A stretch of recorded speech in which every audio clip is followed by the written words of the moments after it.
I don't want to overstate this, but years of reporting on Next have led up to this very moment when we can finally connect the dots between three of our favorite topics: mind-blowing conspiracy theories, the confusion between illegal marijuana and legal hemp, and peaches.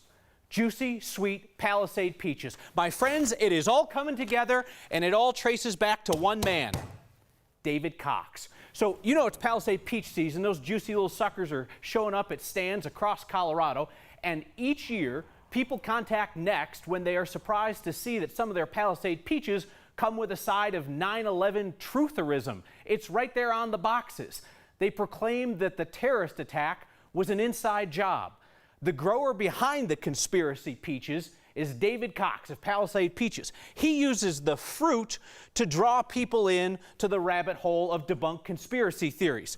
Cox peaches, Cox conspiracies. Well, you know what?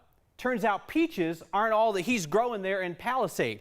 Cox goes on trial Monday, accused of an illegal marijuana grow. Now, he claims it was totally legal hemp and that prosecutors had this all wrong. We've covered a ton of cases just like that here on Next.